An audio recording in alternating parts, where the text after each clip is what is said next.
everybody. Reed here. Today we're going to have a very interesting discussion on my series, Narcissism the Network. You're going to understand more about the goal of the narcissist. Exactly. You're going to understand why the narcissists choose to engage with you the way they engage with you. You know, these sick people are not very difficult to understand. You just have to accept one thing. You can't imagine how stupid these people are. That's it. If you can understand, if you actually understood how sick these people are, it wouldn't impact you. The only problem is that you have empathy. The only problem is that you have morals. And because you have morals, the things that they do on a regular basis is harmful to you, right? But to them, it's just a transaction. It's just another day. You know, narcissists play by the narcissists, psychopaths, and sociopaths. They all play by the same rule book. They only have a toolbox with the same primitive, childish, ignorant tools. Once you learn these tools and how each one of them work, then you can sort of spot it and you can see them in real time. And that gives you sort of like a third eye, a viewpoint, or a third person's view of the perspective, right? The third eye, the third person's view, right? And with that third eye, you can see these awful people going about doing what they're doing intentionally. Yep, everything they do is planned. It's planned from the start. You know, so this discussion is the ultimate goal of the narcissist is to turn you into the perfect mirror. What do I mean by that? Their ultimate goal is to destroy your internal sense of self or significantly damage it to the extent whereby you cannot exert your autonomy or your independence or your competency into the world.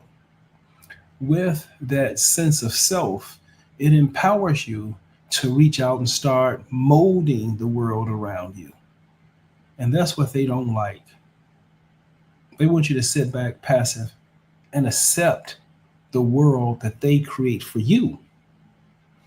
And that's why the first thing they have to do is to set you up as a mirror.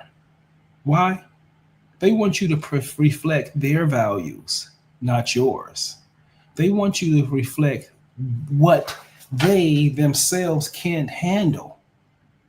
For example, the narcissist is unable to acknowledge that they have a shadow. And so they are unaware of all the things that really bother them. Everything that they're ashamed of, everything that they're afraid of, everything that brings them griefs, everything is hidden and repressed away into their subconscious. So they act upon it, but not aware of it consciously. So they actually do things that are awful and very harmful to you, but no recognition of what they did at all while they're doing it. These people are sick. Oh my God, these people are sick. They're awful, right? My tea is ready. Let me get my tea real quick. I'll be back.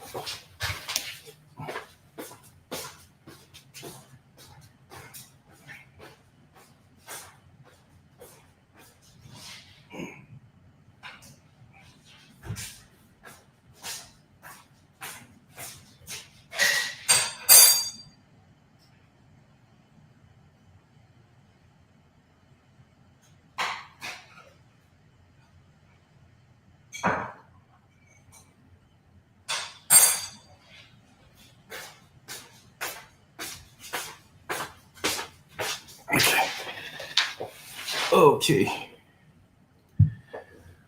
So where was I at? Okay, these people are awful, terrible, right? Um, and so their ultimate goal is to use you as a mirror, but first they have to destroy your internalized sense of self, right? If you destroy the person's internalized sense of self, then there's no internal compass, there's no internal eye. Everything is outward. And so the person is forced to look outward for the things that will stabilize them and make them feel good about themselves. So if you destroy the internal sense of self, the person is dependent upon others outside of themselves for validation, for approval, for a host of things that they are unable to do for themselves. That's the ultimate goal of the narcissist, right? They want to damage your internal sense of self, and then they alienate you from everyone, right? So that they become the representative of your superego. They become the external component to your superego, meaning your superego is the part of your ego that's programmed by the totality of your environment, not by one person. So simply narrowing exposure to things makes the person more reliant upon the narcissist because there are no other worlds, opinions, perspectives, only but what the one the narcissist created and what they're projecting onto the people around them. So the narcissist really fundamentally do two things: destroy the internal sense of self, and number two, limit your access to opinions other than the narcissist. And that's what the isolation is for. That's what the alienation is for. That's what the rumor spreading, the triangulation, talking behind your back, spreading rumors behind your back. He did this, he did that. Trying to interfere with your relationship between the people or people around you. That's what that's for. And now, after this narcissist has been successful at destroying your internal sense of self, then you're relying upon them and you have no other choice but to return back to the narcissist, right? And we see this in domestic violence all the time. We see a sick narcissistic spouse isolating, alienating, and abusing the other members of the family, right? Particularly the other spouse. And with this type of abuse, it's hard because the victim is so reliant upon the perpetrator because the perpetrator planned the crime this way. Um, if that isn't addressed up front, then there's no way to address it because the victim wouldn't have the terminology to express it because they need the person that's abusing them. You know, it's like the very mechanism you use to escape is what they eliminate first. You know, and they do this intentionally. Go back and look through the video that I did. It's Narcissism is a Network and the narcissistic black family cults, particularly on the South Side. Look at the one I did on Michael Jackson, you know, and I couldn't listen to his songs anymore because as a young child, when he was singing like that, you know, you would say, well, how did this child really sing like that? You know, he sung like that because he was being tortured. He sung like that because it appeared to me from what he's saying and all those things, from looking at this from a third party, that Joe definitely destroyed his internal sense of self.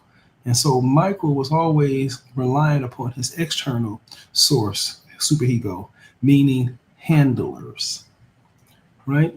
And this is what narcissists do to their children. They damage their children's internalized sense of self so that the children be available to be handled by other narcissists. Right? Um, so When I say they want you as a reflection, meaning they want you to be dependent upon your external ego while they're the only ones giving, they're the only ones who are able, who's capable, who are um, um, engaging with you because they've blocked everyone else. And under those circumstances, the person begins to reflect the opinions, the behaviors, the attitudes of the narcissist, right?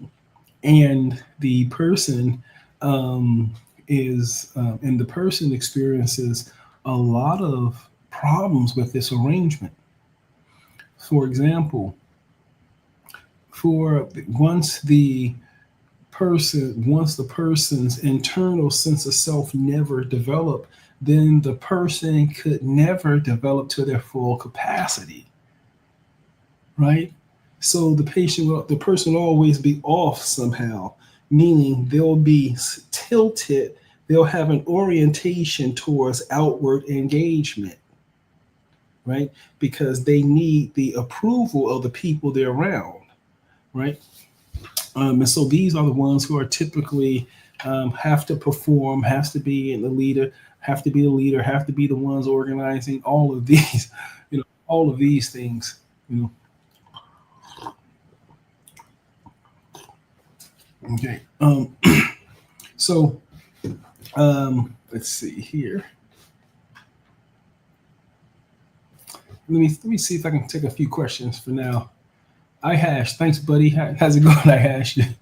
Thank you. What are the practical steps to shatter the mirror and reclaim your identity? This is something. I think something like this should be considered a felony because people who do this intentionally, it is so damaging to people. And it's very difficult to recover from these things because, unfortunately, in the process of destroying your internal sense of self, you still begin to continue the process of internalizing the values, the behaviors, the attitudes of the people around you. So you begin to believe what they say and the awful things they project upon you. You believe that this is you, and then you act out upon them, right? This is so damaging to be reliant only on your external comportion of your ego, because it makes you reliant upon others, and you can't escape that because your ego will make you suffer. It'll make you feel the disappointment, the rejection, all the feelings that goes along with alienation, you know. And so that's their goal, you know. So when they continue to lie to you, that's a form of it. When they continue to devalue you, when that's a form of it. When they continue to minimize you or not recognize the contributions you're making, that's a form of it. When they begin to alienate you, all of these are tactics they need. Tactics they need. You know. Yep. So thanks, Thanks for the question, buddy. And we had to, and I think I'm gonna go ahead and call it for the day. I think that's it. Please remember to like, share, and subscribe. And I'll be doing more on this series of narcissism as a network and how the narcissists want to turn you into the perfect mirror. Now, when they turn you into the perfect mirror, you reflect them, not yourselves.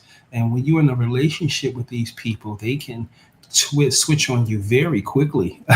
I mean, if you're in a relationship with a narcissist, you're basically in a relationship with the mirror, and you're in a relationship with the mirror, with the person who unalived the person and is living vicariously through them, you know. So and that person you're in a relationship serves a very important function. First, to conceal the presence of this larger narc. Number two, to maintain the security of the network.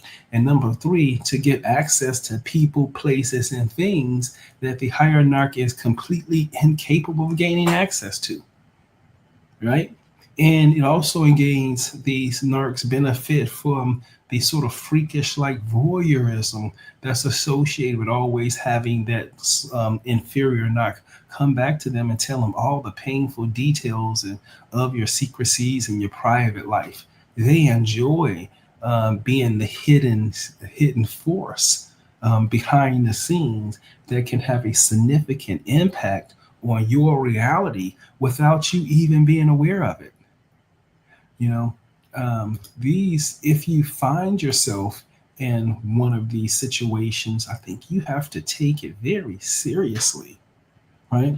If you are in a relationship with a narc, if you're married to one, or if your family members are narcs, your co-workers, your boss, you have to remember you're not dealing with a person, you're dealing with an entire network, right?